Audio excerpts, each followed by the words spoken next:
Assalamu alaikum wa rahmatullahi wa barakatuh. Nkwaniriza ku GTV, nkwaniriza ku lunaku no olutukuvu olwa Sunday zibera sawa 12 mpaka sawa emu eyakawungeze netukutuusako program ebifa ku kitebe ate ne tugikudira mu repeat sawa 9 mpaka sawa 10 ez'olunaku olwa Monday. Kale byotalabye olwaleero ku lunaku lwa Sunday noba ng'osobola okubira ku Monday. Muusa Samula nze mbeerawo kubanga njikutuusaako tukiwamu akadde ne tusirikirizaamu akadde komalanga totulaba ku mpewo tuba tugezaako kubanga tufumba ekipya kyetusobola okubanga tukutuusaako ng'omulabi wa GTV mwana wattu obenga onyumirwa. Kale nga n'olwaleero era tuzze n'ebipya ebyenjawulo bye tuzze okutuusaako ebibaddewo mu wiiki eno era nga mu byotagenda kusubwa olwaleero weekulaba ku mboozi eyabadde embalala Uganda Muslim Supreme Council yonna yabitaddemu engatto ne boolekera embalala eri ewaffe eyisinjiro ku mukolo gwa mwana mulenzi Ramadan Kaladi ononno muganda wa Hajati Sophie Kenyanji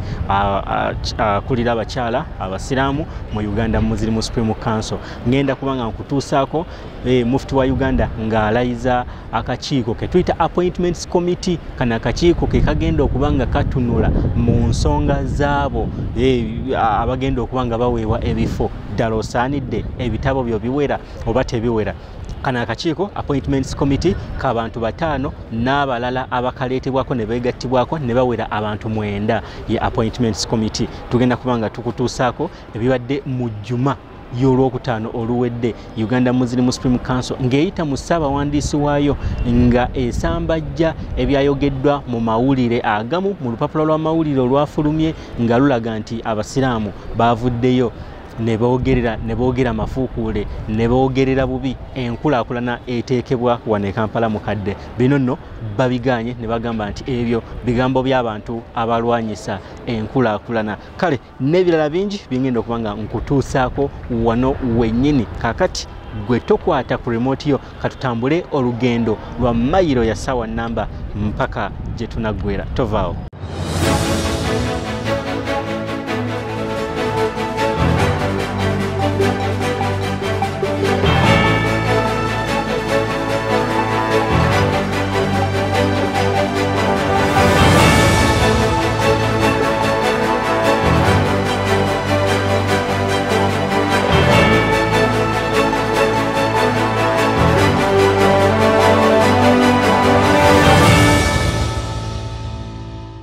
Emboozi gye ngenda okubanga ntandika nayo olunaku olwaleero y'emboozi ya Uganda Muslim Supreme Council ng'eyita mu ssaabawandiisi waayo Council Honorable Muhammad Ali Aluma omusajja okuva mu West Nile avuddeyo n'ayogera n'asambajja ebyayogeddwa olupapula lw'amawulire olumu olwafulumiza emboozi y'okuba nti abasiraamu tebasanyukidde nkulaakulana mufti gye yatadde wano ku kitebe Kampala mukadde ey'okuzimba geeti amatiribona n'okuzimba bo kye bayise obuduuka wabula nga zigenda kuya lockups ez'omulembe. Kakati Secretary General binaavuddeyo n'abyogera n'agamba nti abasiraamu tebannaba kuvaayo kwegugunga ku nsonga eyo wabula bino bigambo byabo abataagaliza nkulaakulana ya busiraamu ng'era bwe babyogera nga mufti omuzikiti guno bali mu kulayinga foundation yagwo ne bagamba nti tajja guzimba ate nekisoboka mwana wattu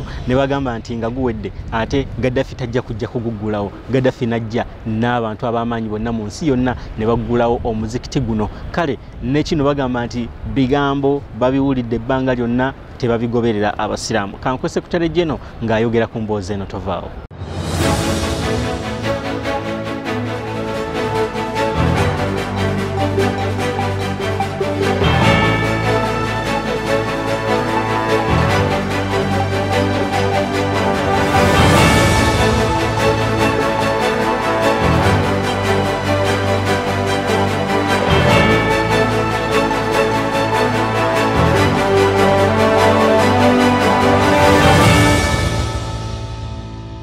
Basiraamu beegassewa be baani abatudde ne bagamba nti development ng'eno kintu kibi nnyo era mu bo wabaddewo n'abantu nga bali mu management ya Uganda Muslim Supreme Council bebayisa na kiteeso nti tuzimbewo ne bakwata ne pulaani ne balagira abantu nti pulaani yeeno naye leero omuntu ng'ono omulaba avuddeyo n'atandika okuvuma n'agamba nti pulojekiti ng'eno tekiriiyo. Obunanfunsi bwa ngeri ki eno basiraamu? Which kind of hypocrisy of highest order that we can do this? Abasiraamu nze kye mbasaba, abantu nga bano temubafaako. I remember when this mosque nga bagenda kuzimba muzigiti ogwo, Mufti n'agenda wa Gaddafi ne bakkiriza okuzimba muzigiti, ekyasoose okuva mu mawulire nti muzigiti ogwo tebajja guzimba. We baamala oguzimba ne bagamba nti nedda kati Gaddafi era tajja kujja mukola ki? Mugugulawo. Gaddafi n'ajja n'abapulezidenti obazaali 9 ne bajja ne bagulawo omuzigiti. His Eminence Mufti we yatandika okuzimba perimeter building wali mabega. Ekizimbe kati eyamba n'esasula musala gw'abakozi ba Uganda Muslim Supreme Council ne utilities wano gye tukozesa. Bagamba nti Mufti yateekawo bukioski kyekikola amawulire. Mufti yateekawo bukioski ebitalina makulu, naye kati saawa zino yeyimirizawo Uganda Muslim Supreme Council esasula musaala nesasula amazzi nesasula electricity ne other expenses zetukozesa nga Uganda Muslim Supreme Council. Saawa zino Uganda Muslim Supreme Council nensalawo nga tuyise mu mateeka nga tuyise mu structures zaffe tuteekewo amaduuka tuzimbe ne gate yaffe erabike bulungi. Omunanfusi n'avaayo n'agamba nti mukola ekyo kibi, kati tukole eki basiraamu? Kiki mwagala tukole? Bwe batunda nti lwaki mutunze, kale tuzimbe nti lwaki muzimbye. Ekineewuunyisa nnyo bannaffe ab'amawulire, bw'oba ng'olina obukyayi bwo nga bukedde oba TV kyo oba ki, waliwo n'ebirala by'otasobola kuteeka mu mawulire. Waliwo naawe kyolaba nti tekiteekeddwa okubeera mu mawulire. Kati naawe n'ovayo n'oteekayo nti okuzimba amaduuka wano abasiraamu batabukizidde nnyo. Basiraamu ki abasobola okutabuka nga bakola development y'okuyamba obusiraamu? So mbasaba mubeewaleko abantu nga bano, tebalina makulu. Abalabe b'obusiraamu tebayagala obusiraamu kulaakulanye, bayagala tulaba buli kaseera tuli mu ntalo. Mwezi ezo 4 oba 5 tubadde bulungi, tewali entalo. Era bwe mulaba mu mukutu zaffe programs zonna ezigenda mu maaso za development, tuli mu IDB, Islamic Development Bank, mu meeting wano basiraamu baleeta kyapa z'obusiraamu nga baleeta biki, kati bo balaba bubi, tebayagala ebyo. Bo bayagala tubeere mu ntalo, tubeere nga tulumagana tulwanagana awo. Kati awo obusiraamu butambula bulungi. So mbasaba tubeere united. Let's be united, let's be one, let's work for the development of Muslims of this country. We are here to serve Ummah. Khatib has clearly stated to us tubeere ab'omugaso mu Ummah. Kati fe abalala fe tuze wano ne bakama baffe okubeera ab'omugaso eri obusiraamu. Tuvolaba kati saawa zino osaalira ddala muzigiti nga y'amaanyi. Tulina income, tetukyasaba sente tugende UAE oba wa batuwe sente nedda. Kati musala gw'abakozi eva wano waffe. Utilities fetusa amazzi gokka wano tukozesa over 7 million. Masanyalaze the same. Sente tugenda zijja wabe tuba nga tetusobola kuteeka development esobola otuyamba wano. So mbeebaza nnyo basiraamu ne mbasaba tubeere bagumu. Abo abantu bano ne bebayogera tubaveeko, tuzimbe ekintu kyaffe eterere, obusiraamu bugende mu maaso.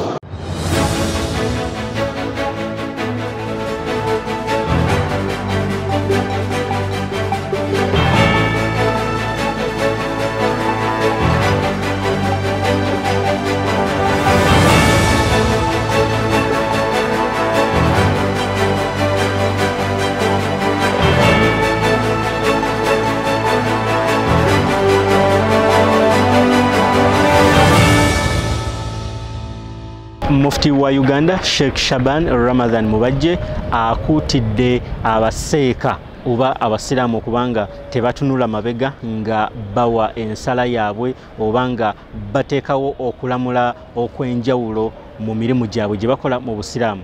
Mufti bino yabyogedde mu kulayiza akakiiko ke baayise Appointments Committee era nga gwe mulundi gwako ogwasookedde ddala okubanga kateekebwawo. Akakiiko kano kakulibwa Sheikh Abdukadir Byekwaso nga ye chairman waako eyalondeddwa. Akakiiko kano kagenda kuba katuuzibwako abantu 5 wabula nga kaleetebwako abantu abalala ne bawera 9 ne baba nga beegattako ne bakola omulimu ogw'okusunsula mu abo ababeera bagenda okuweebwa ebifo mu Uganda Muslim Supreme Council oba mu busiraamu bwa Uganda. Kale bano batunulira obuyigirize ne batunulira experience n'ebirala bingi. Bano Mufti yavuddeyo n'ababuulira nti akacyayi n'ekyemisana oli kyakuyita n'akutwalako Samuel yaba mu ka restaurant tekiba kyabwerere, abeera n'ekirala ky'abeera ategeeza n'abalabula nti bino Katonda abataddeko amaaso. Njagala okubanga kwa Mufti ng'ayogera n'abakulu ab'enjawulo.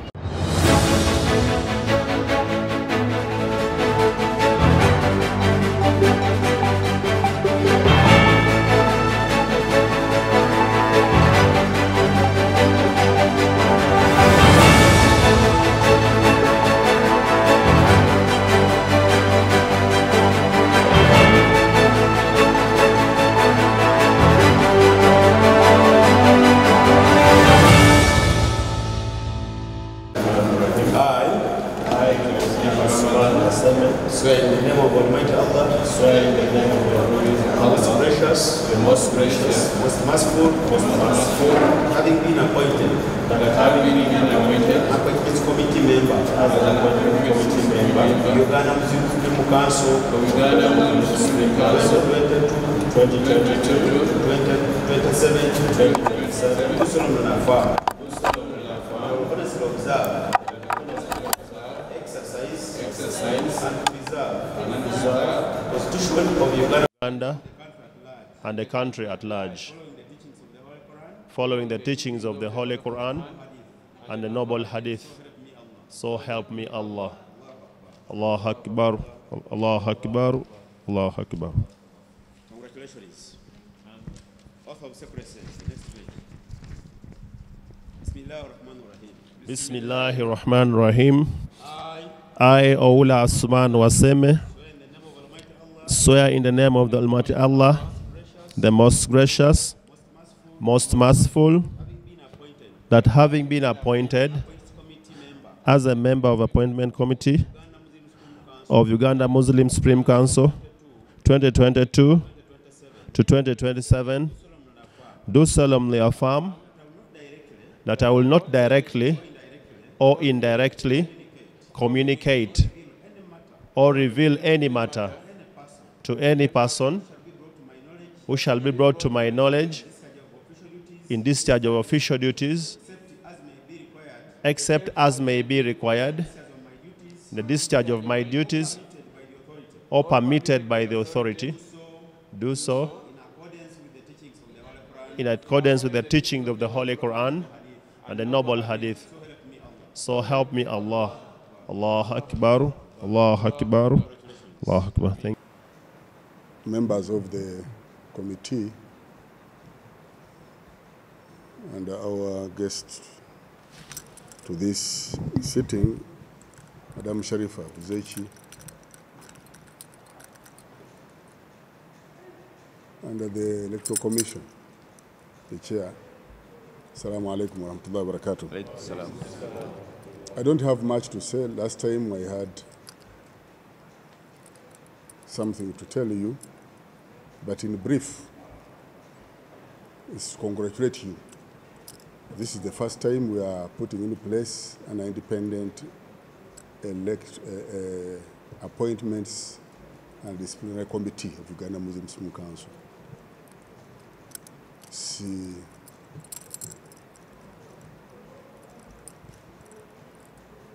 another milestone in the setting of UMSC structures. It has been long, 23 years down the road. We were just handling things as they come.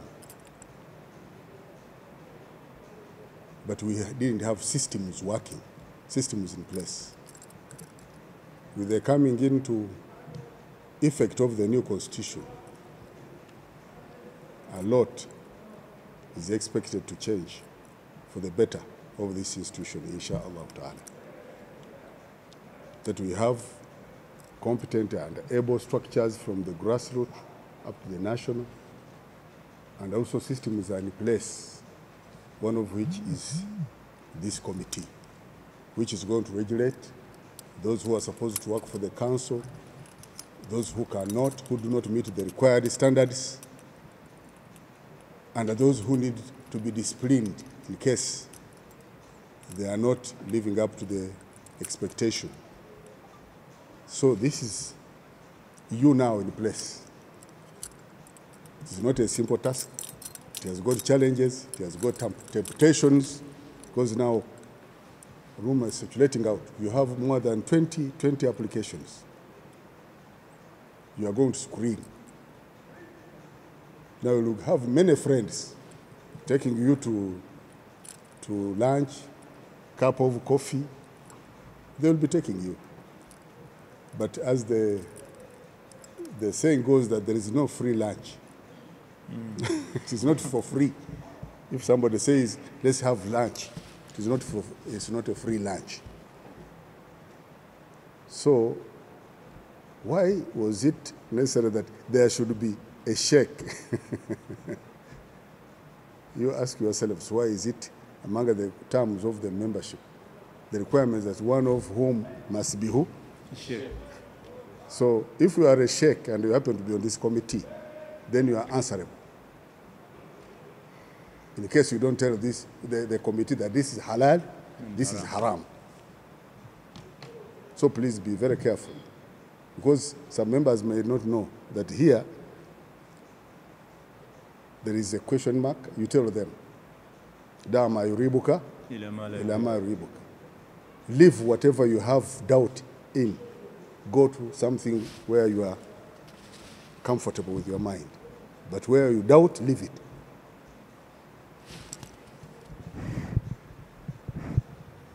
And I think that is the necessity to have an induction. And I thank Madam Sharifa Buzechi, as she has been with us, supporting our efforts from the beginning. So she's here also to continue contributing. She's a daughter of one of our sheikhs, so she's doing also another dawah work. She cannot detach herself from UMSC. So we thank you for that effort, and we pray for you. And I'm hopeful that after this induction you will know exactly how you are supposed to behave, and that to perform to fulfill your responsibilities. I have one of my secretaries who is on suspension for more than is coming to a year. Secretary for Finance and Planning. Issa Shaban. I suspended him for non-performance. He was not doing the work as expected. So he was asking he's now at half salary, half pay. So it is among those that I'm going to forward my complaints, and I will have to summon him to defend his position. So there is a lot, and this is expected to be the busiest committee, because where there is the appointments, where the disciplinary, where the warnings, where there are what.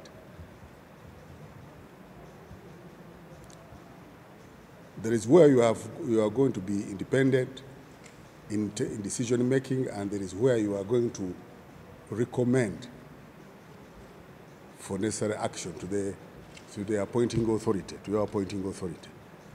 Like the work you are going to do for the secretaries.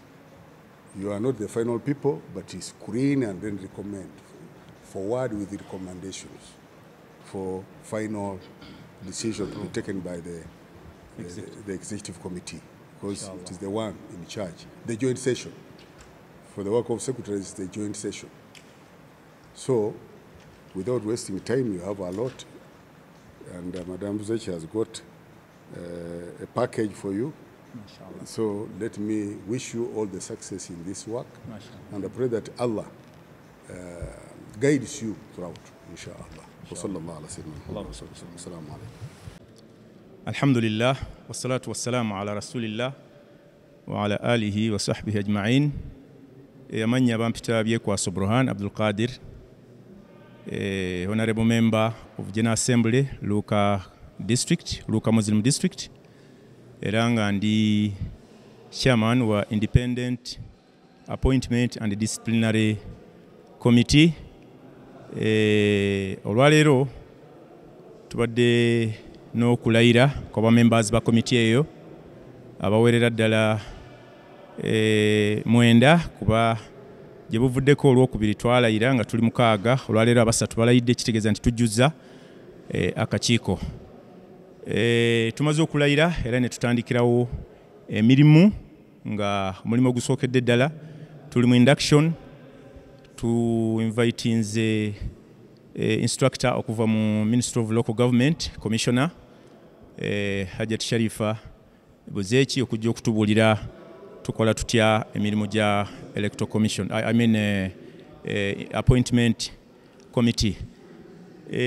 Akakiiko ako kalina omulimu munene nnyo kuba kakola ku recruitment, kakola ku appointment, kakola ku disciplinary, kakola ku promotion okwongera abantu amadaala mu kitongole kino kya Uganda Muslim Supreme Council, era ne kakola kukuza empisa mu bantu. Ndi musanyufu olwaleero nti njogerako eri TV zino n'eri eggwanga okuba nti nga chairman w'akakiiko ako tubakakasa nti inshallah tumanyi bulungi omulimu ogutukwasiza nti munene, tusuubira nti tujja gukola inshallah taala mu buli mbeera yonna. Tusaba Allah subhanahu wa ta'ala tukwatireko, then ne tusaba n'abantu bonna batukwatireko. Nyongera okuyozaayoza abamemba bange abali ku kakiiko ako nti mwebale, Allah yebali batuusa ku kifo kino, era inshallah tukole nga tetwebalirira eggwanga ligasibwe n'obusiraamu okutwaliza wamu.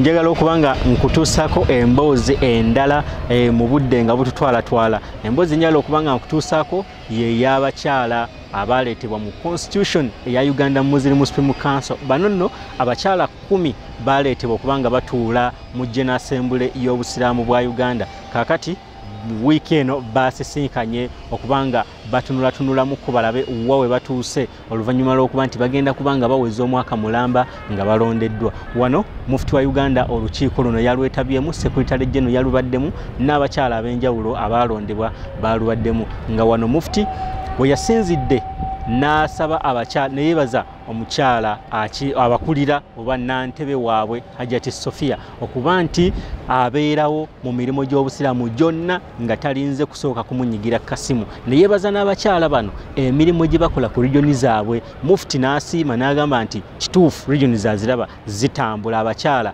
bayinawo kye bakozeewo, wabula n'abasuubiza n'abagamba nti Uganda Muslim Supreme Council egenda kuba eteekawo emisomo okusomesa okubangula abakyala n'abavubuka butya bwe bateekeddwa okubanga bakola emirimu gyabwe. Mwana wattu mufti era n'abagamba bano yenna yeebulankanya mu kukola emirimu gy'obusiraamu, singa akadde katuuka nga takyasobola oyo aveewo baleete omulala.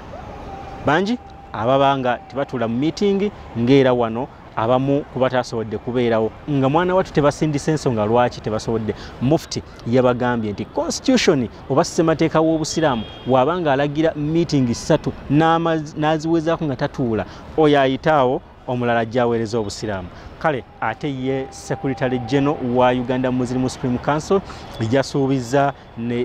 yasuubiza enkolagana ey'amaanyi wakati w'abakyala ab'eggwanga ne Uganda Muslim Supreme Council, era n'asuubiza nti sako yaabwe eya Women Sako Uganda Muslim Supreme Council bagenda kubanga bafuba okulaba nga bagiteekamu amaanyi bagiyimirizeewo ebenga eviira ddala wano ku kitebe ky'obusiraamu egende ku region district ku matwale mpaka ku mizikiti wansi ku mukyala asookerwako, era n'asuubiza nti bagenda kufuba okulaba engeri gye bagikwata bagigatte wamu ne Majirisi Sako zibenga zisobola okutambulira wamu n'okukola emirimu okutwaliza wamu. Kati ate ye omukyala nantebe w'abakyala abasiraamu mu ggwanga Hajjati Sophia Kenyanji ono yeebazizza Mufti ne Secretary General wamu ne Uganda Muslim Supreme Council okubabeererawo ng'abakyala n'okubaleeta on board babenga beeteeseza n'okwekolerako ku nsonga zaabwe.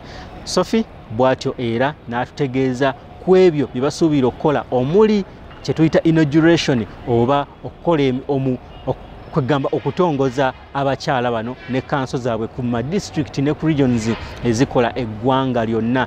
Bw'ati bwe yatusuubiza njagala okuba nga nkutuusaako abantu bano Secretary General Mufti n'omukyala nina n'omukyala wa region eyeri waggulu mu mambuka ga Uganda mu Northern ng'atugamba nti yalina district 20 z'atwala era naye n'atubuulira biki ebimusoomooza. Tovaawo kankuwa ensonga z'abakyala abasiraamu.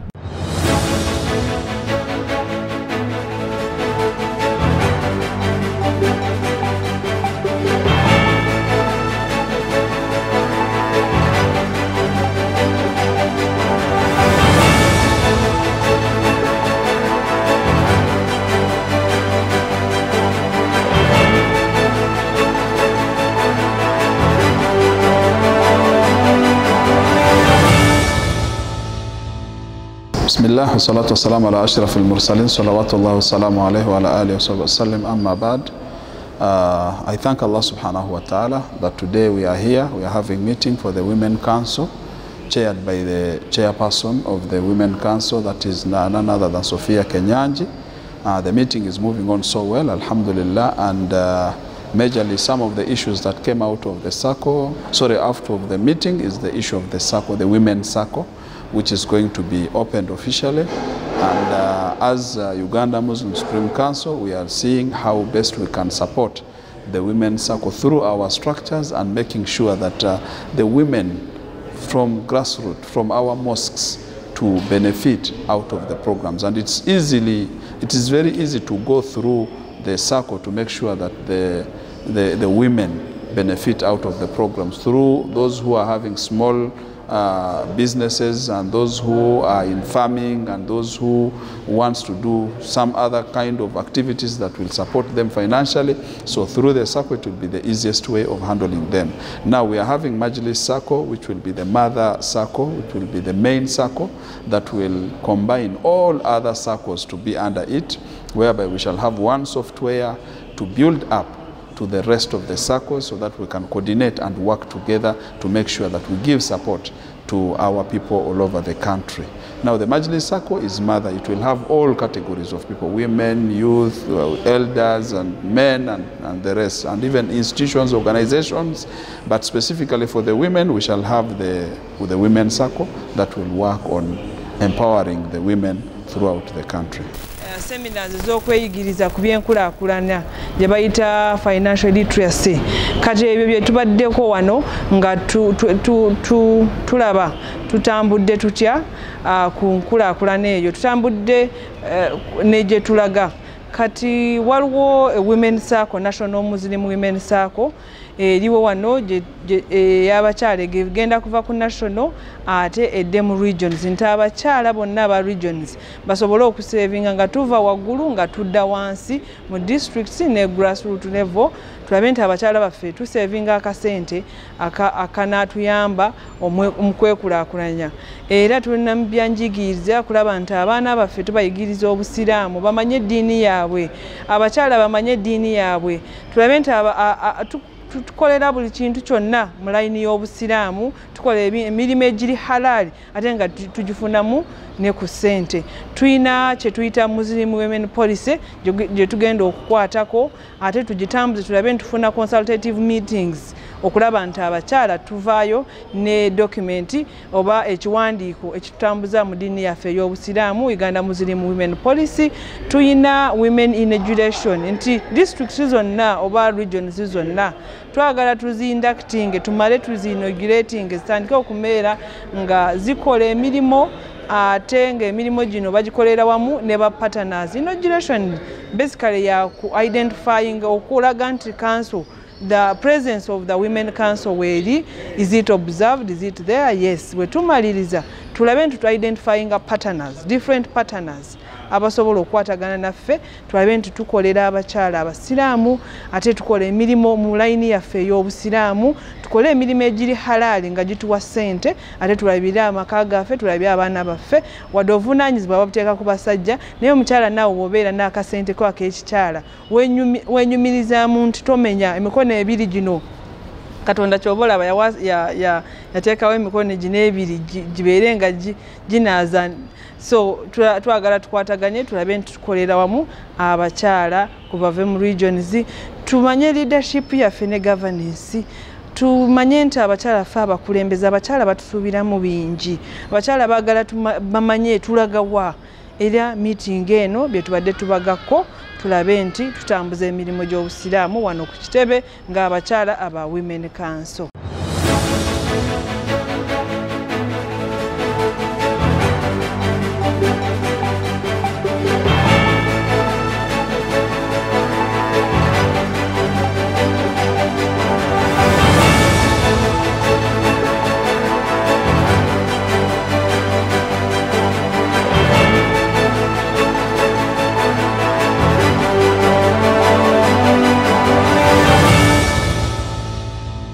Muli mutya abatulaba nga musinzira e Nansana, musinzira e Makindye, musinzira e Kabowa wali waffe mu Lubaga, abasinzira e Kitebi, abasinzira e Nateete, mwebalire ddala okubanga mulaba GTV. Aba GTV community WhatsApp group eyo tukugattamu gwe omulabi waffe nobanga osobola okwogera no commentinga no likinga no wa magezi ku ebyo ebitambula wano ku GTV mu programming yaffe ekikusanyusiza byonna n'obyogera ku TV wano ku GTV. Abono beba GTV community banyumirwa obufirimu bwaffe bwe tuteekayo, babeerako akadde konna nga balindiridde kaluwa ke tuteekayo kaliwa akaddako. Kale njagala okubanga ate nkutuusaako emboozi endala okusinziira wali Embarara era nga wano Secretary General wa Uganda Muslim Supreme Council yavuddeyo n'abuulira abafumbo okubanga bafuna kye tuyita twekisize okubanga ensonga zaabwe tebazanjulanga mu public oba mu lujjudde,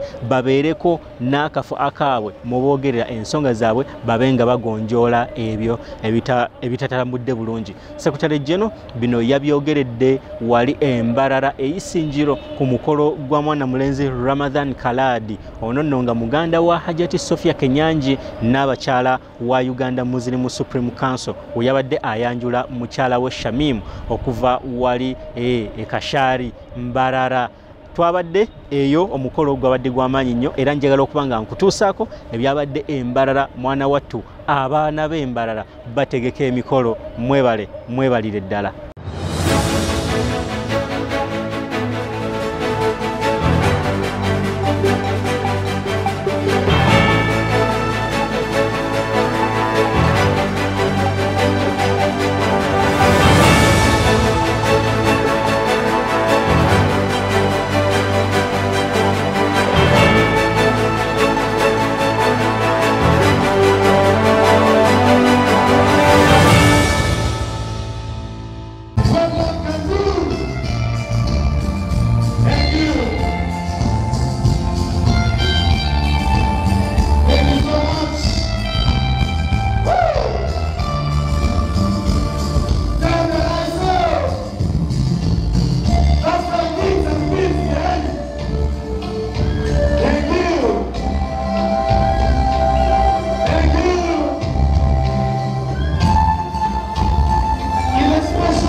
Uganda abatumidde n'agamba batolere salam, assalamu alaikum wa rahmatullahi wa barakatuh. Abagole tenjagala okubaleekera mu bigambo byange ebigambo biri oba nga bisatu. Allah tutegeeza mu Qur'ani nti waja'ala bainakum rahma mawaddata wa rahma. Saawa zino mulaba we muli kati mulina ebintu bibiri oba esooka, mulina esooka mawadda, love. You have a very strong love now in between you. You are still new, you love one another, you are very okay, everything is good. Naye nasembayo nagamba wa rahma, mugenda kutuuka mutandika okola ki mu Luganda tugamba okyasiri bulungi mu Luganda okusasirigana. Ogenda kuwulira muntu agamba nti naye wallahi singa sinti nina abaana n'omusajja ono sandibaddewo mbadde ngenda waffe. Kati awo okola ki? Waliwo okusasirigana wakati wammwe, just ebeerawo just because of that. Ono naye agamba nti wallahi mukazi ono singa sikulwa abaana abo. Kati awo tudda ku rahma. So mbasaba ekisoose mutye Allah subhanahu wa ta'ala.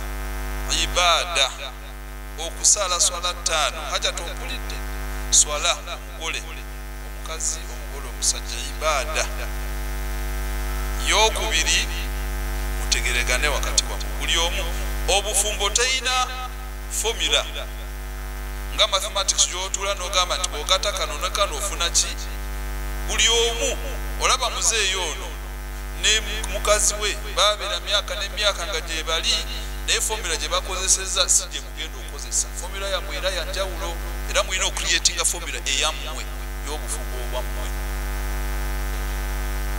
Mubeere nga temubeera n'ebigambo bwe muba nga mulina ebizibu byammwe temubitwala mu bantu. Ova wali waka odda mu tawuni bannange mukazi wange ono mukooye, mukazi akola kino, mukazi alina kino, mukazi ali mutyo. Nawe omukazi n'obeera mu gurupu yammwe y'abakazi ne mwogera bingi, ne musajja onooye, musajja mukooye, musajja akola kino. Mulaba waliwo ebintu bye tukola. Nyumba bazimbye nyumba, kuliko ddiiro, kuliko n'ekisenge. Era bwe muyingira mu kisenge eyo ne mwegalira, mubeerayo babiri n'ebye mukola byonna eyo temwagala n'abantu abalala bakole ki bamanye. Namwe mubeere mu mutima gwammwe, mubeere ne ruumu etereka ebyammwe. Si buli omu alina okutegera embeera eri waka. Leero temulidde ne neighbor ategere nti wali wagundi tebalidde leero, wamuzami leero tewali mmere, wamuzami leero bayombye nnyo, n'abaana ne muyomba mu maaso g'abaana. Muleke empisa nga bino. Muba nga mulina buzibu wammwe muyingire mutuule mumalize ensonga zammwe. Bwegaana mugende mu bazadde. Ebyo bye mba sibiridde mutambulire mu ddiini ya Allah, era Allah subhanahu wa ta'ala ajja bakwatirirako mu mbeera zonna.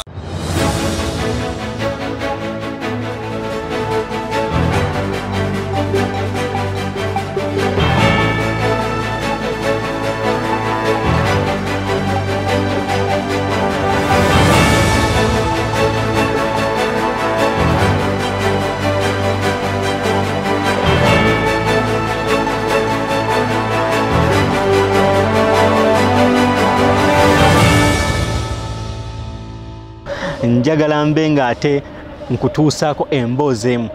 Emboozi eno erimu eyaliko mufti wa Uganda Sheikh Shaibu Semakula. Ono yaleka ettaka ekawempe ku 5. Ettaka lino liriko essomero era nga kigambye okuba nti ye yatandikawo essomero eryo n'omuzikiti.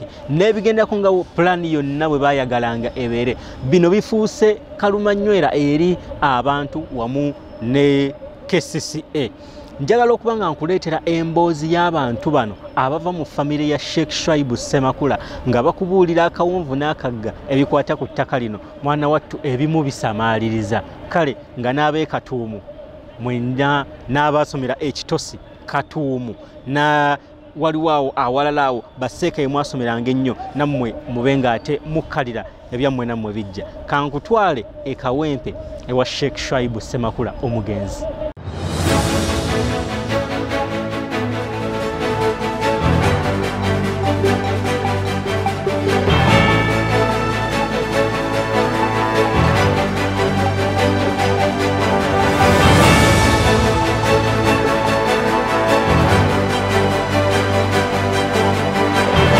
Tuli ku kitebe kya district ey'Obusiraamu ey'e Kawempe.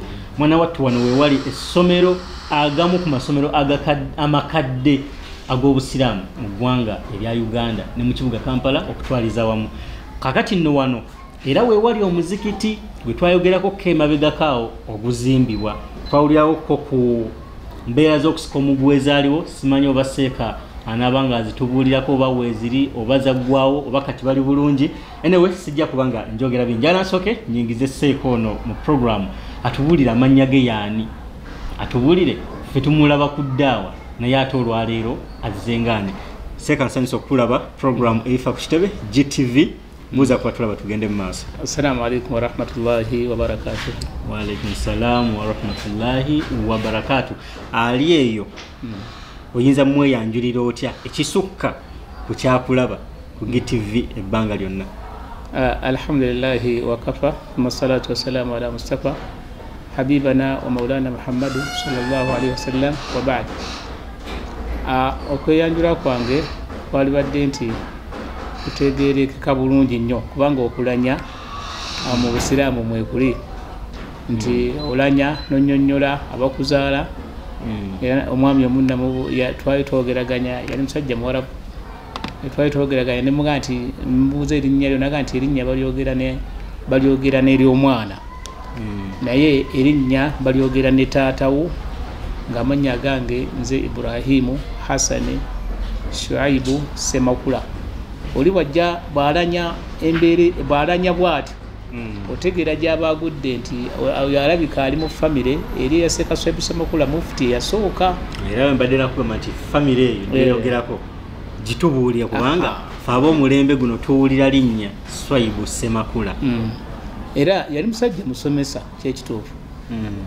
Mu katabo ka Sheikh Kulumba ke yawandiika omu ku bayizi be yamwogerako ebintu bingi nnyo naye ebikimu nze kyenafunamu ekintu najjamu ekintu ekyasinga ennyo okunkwatako ku mutima nti bakolanga ddaawa ne bavaawo ne bagenda Embalala ne bavaawo ne bagenda Embaale ne bakozesanga bigere ng'ebiseera ebyo abaali balina tukutuku epikipiki baali basosodooti ate abaabeeranga n'emmotoka baabeeranga bazungu abaabeeranga n'obugaali baabeeranga baami abakulu b'okukyalo. Kakati nga abawalimu bakolanga ddaawa naye nga bo ddaawa bagikola bakola ya bigere bavanga ne bagenda Busoga ku bigere Masindi ku bigere Mbarara ku bigere okukola ddaawa omulimu ogwo. Kati era bye yakola byonna byagenda bimugoberera kubanga ogenda okukisanga nga abantu buli muwalimu yenna ali mu ggwanga wano agenda nze ntera nnyo okuyita okunywako yafuna ku ilimu eyo eyamwetooloola nga eri ekwatagana naye oyo Seeka Shaibu Semakula. Seeka ali eyo ng'obadde omunyonnyola Seeka Shaibu Semakula n'amutegeera nti ye mufuti eyasooka. Essaawa eno tulina mufuti aliko. Bo bamufuti bazze bayitako mu mikono gya Seeka Shaibu Semakula. Era bw'obuuza mufuti waffe Sheikh Ramadan ojja kumusanga nga era naye akalandira yasomera Natteta ate Natteta gyeyasomera wa Sheikh Amir ate ye yasomera Katuumu. Kati nga bonna bwe bati bafaanagana n'eddaawa yagikola kinene nnyo era mu bitundu ebimu yasooka okuzimba yazimba Kawempe ono kubanga we yava Kawempe n'agenda Ekitosi n'adda n'akomawo wano n'agenda ate Katuumu. Yalina ensi 5 ziyakozesanga nze ntera nnyo okuzita ensi 5 we yakolera Obusiraamu. Yagenda Namasumbi n'akolayo ensi 5 n'ateeka essomero n'ateeka Ekitosi n'ateeka Embaale eyo nayo n'ateekayo waliyo dalasa ye Busoga ng'alinawo dalasa ye mu ddaawa gye yakolanga.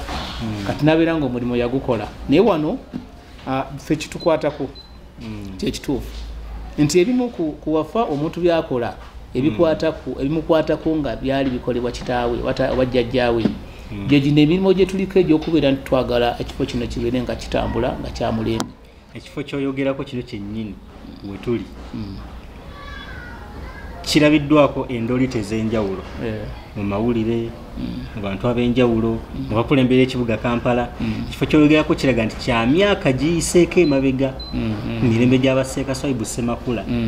Kijja kitya okubanga kiriko endooliito ezituuka n'okuyingira mu gavumenti? Ensonga eyo ate gy'ombuzza nkulu nnyo kubanga kyekituufu abantu baali badde beerekereza mu bintu ebisinga obungi nti n'okutegeera ani gwe kikwatako. Bani b'ogamba balina okwerekereza? Ali badde baagala okubeera nti bafuuka ab'obuvunaanyizibwa mu kifo kino nti ani gwe kikwatako kyekyali badde ensonga enkulu nnyo ku kifo kino. Oli buli yalizze ng'abuuza nti ani gwe kikwatako yali badde abuuza abantu abamazeewo ebbanga emyaka egisukka mu 6. Awo nyini we tuba tugenda ani gwe kikwatako ekifo kino? Ani gwe kikwatako kikwata ku family ya Sseeka Swaibu Ssemakula nti bwe kyali kyatandikawo ku musingi nga musingi gwa kusomesa ddiini era omutandise waakyo director waakyo ekifo kino yali Sseeka Swaibu Ssemakula. Era bw'obanga okigenzeeko ennyo ojja kukisanga nga wansi eri owali omusenyu kati ku ssaawa zino waliwo wabeerangawo awo okumpi awo ku kisenge wabeeranga omuzikiti Sseeka Swaibu Ssemakula we yasomesezanga abantu era we yafulumiza abantu abawera 32 n'abatwala ekibuli ne babatikkira. Kati ate oluvannyuma n'ojja ne babeerawo ggoolo ey'abaana abawala kati ng'ekifo okuva eri wansi kyonna okujja okutuuka eno kyonna kifo kya ddiini era kyafuuka ekifo eky'abantu okubeera nti essomero lino okujja Kawempe Musilimu nakyo weekiri kyekituufu kyo weekiri naye okujja kwakyo okutuufu okwo kwajjanga Malende yajja era yasooka okubeera headmaster mu ssomero mu kifo kino mu kitundu kino. Kati bw'atuuka n'abeera nga azze era baatulaba mashaikh abaaliwo ne bagamba tetujja kuteeka lukaafiiri kubanga ebiseera lwayitibwanga lukaafiiri oluzungu tetujja kuteeka lukaafiiri mu ssomero lyaffe na kuluyigiza baana. Essomero lyogerako libayita batya? Lino essomero kati lyetwogerako lino Kawempe Musilimu wano Kataka erya primary waliwo gye bayita Kawempe Musilimu eri secondary naye Kawempe Musilimu ku Kataka erya primary ku 5 ku Kataka. Era be baamala okutula n'abaga nti ekyo kibalumiza bwereere omutwe abaana baffe basome eddiini bemala basome n'oluzungu ebintu ebyo banasoma oluzungu tusobole okubeera nga tusobola okuvuganya n'abantu bali mu bifo ebimu oba ebirala era kati kyekiriwo nebeera nga entandikwa yaba lijja litya okubeera government aided? Government aided era kyatandikawo ne Sseeka Swaibu Ssemakula bwino waali ekyatandikawo ne Sseeka Swaibu Ssemakula nga aligasse ng'agasse essomero ku Malende. Malende n'abeera nga be bayingiza essomero lino okufuuka government aided naye ng'eno seminary ekitibwa seminary ndowooza oba okimanyi nti seminary omuzikiti ebeera system nga bulaba ey'abakatuliki nga bulaba ey'abaprotestant kati eno seminary ettaka nga bwetambula lyonna litwalibwa muzikiti gulina okubeera nga gukwatagana naki n'essomero. Famire ya Sseeka Swaibu Ssemakula yemmwe abaliwo mugamba nti essomero lirina kubeera mu mikono emituufu egya famire eyo. Famire eyo erina ebyogera ku kifo kyonna actually si ssomero lyokka ekifo omuzikiti ekisaawe ebiryogerako famire ebirina obukakafu ku nsonga eyo era buzze bulemu abantu abasinga obungi nti buli bajja babeere nga bajja okujja mu famire mu bifo bya wano balemererwa era zenkayane ziri kubanga omuntu akulwanyisa ku kintu aba akukwasinzira okulwanira wabajja akusiga okulule wano wooli abaako ne China agamba nti at least ninayo akaapa nze nkalina kati abalwana okujja okutuula wano oba okuowninga ekifo kino bo basinziira ku ki wembanga mu biina ebyogera ku ssomero. Ensonga zibasinziirako zituuka n'okukubula lwa nsonga nti bo bajjanga abakozi aba umeya bo bagamba nti essomero lya umeya ate ffe tubagamba nti essomero asaasa omusingi gwalyo gwatandikibwa nga gulina kubeera nga gusomesa ddiini nga gusomesa n'oluzungu. Kati umeya neesigala nga yo yazimba ekintu kyayo nebeera nga erina ebifo byegenda ekola ki etwala olw'okuba nti ebiseera ebyo waaliwo abantu beekolagana nabo ba headmaster ne babeera nga bo basinga nnyo okubeera nti beekubira nnyo ku sayidi eyawumeya kati nga ffe tubaagalamu kintu kimu nti essomero lino tulyetaaga tubeere nga at least tulinamu omukono era nga ffe tuteekeddwa okubeeramu n'omukono era wano we tuli wano ku ssaawa zino tulinawo Uganda Muslim Council eri mu ofiisi muno tulinawo era n'omuzikiti ffe tugutwala era n'ebifo byonna ffe tubitwala okuggyako ekyessomero kugamba kati essomero lyasalwako tugambe nti likyali lya wano essomero tuyinza kusalwako kubanga wadde oyogera ogambe nti nno omuzikiti kweguli essomero lyeriringa eryasalwako wadde nga alaga nti essomero terikyaliko mwawayo essomero likyali naffe wabula tulina bye twetaaga okuliteekamu singa gavumenti ejjanga eyagala kulikulaakulanya eyina kukwatagana nani ate ekibuuzo kirungi nnyo lwa nsonga nti gavumenti nga yo gavumenti bantu bayivu ate bantu bakola ebintu ebiri mu mateeka toyinza kusisinkana abantu batali batuuze mu kyalo ku kitundu n'oyagala okulagane n'abo nga si batuuze so nga ate waliwo abatuuze ab'omu kitundu abategeerekeka abalina ebiwandiiko buli kimu kyonna kati nojja ate n'oleeta abantu ab'ebbali bajje nga abantu abo ab'ebbali nga ab'ebbali bw'oba olina okukolagana nabo mbeere nga mukola ki mutambuza ekintu so nga ate ffe wetuli gw'omuzikiti gwoyogerako gutandika dde okuzimbibwa kubanga essomero lyo tulaze history waayo wa mabega nnyo gw'omuzikiti oguli mu kitundu gutandikibwawo ddi omuzikiti omusingi gw'ettaka lino era ekyatandikako gwali muzikiti nga liriringa n'essomero era lyatandikira wansi eri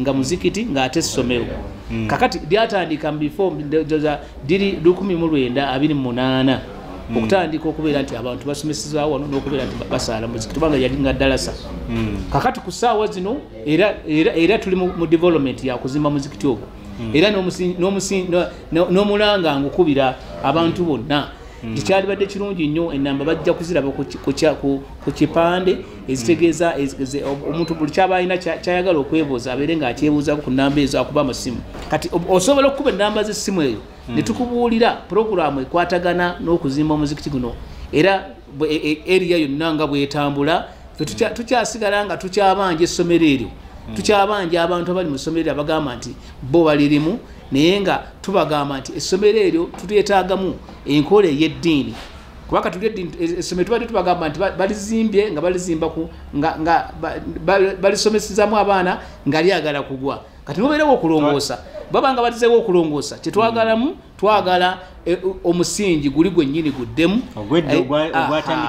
kubanga nannyini kiggwa yakikola ki yakiweebuula kakati fe twetaaga bannannyini abatandikawo fe tulina okubeera nga bwe tuli ku muzikiti kubanga eno seminary era abantu abayingiddemu abalongoosa abakola ki bonna batuwe gaapu eyo babeere nga tuteetaagisa na kulwana ku nsonga eyo kubanga bo basula walala naffe tusula wano ekibuuzo kiri nti essomero lyoyogerako n'omuzikiti lwaki balwanidde nnyo essomero lwaki omuzikiti bagugaseeko akanyumiro kaffe akanaddako kyekibuuzo kyetujja okutandikirako otubuulire lwaki balwanidde nnyo omuzikiti essomero omuzikiti ne baguleka ebbali ng'ate byonna biri wamu balina interest ki mu ssomero etunatandikiraawo kale okoze kyamaanyi okubanga okyekumidde ku GTV webale nnyo okubanga owaayo akaddeko mwana wattu n'olaba programming yaffe yonna nga bwetambula okuva ku makya mpaka kawungeeze abanyumirwa firimu abavubuka programu zammwe tuzirina mwana wattu ku Saturday tuna programu y'abavubuka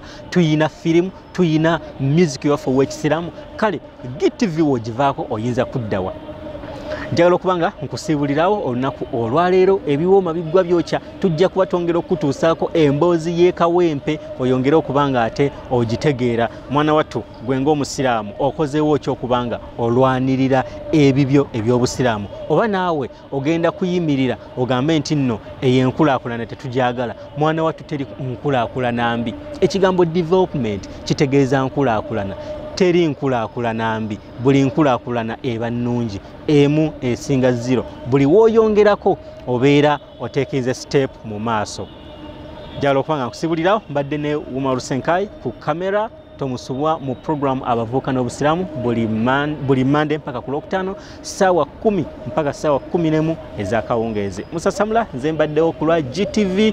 Sula bulungi weeraba n'olwenkya tusinkane mu repeat.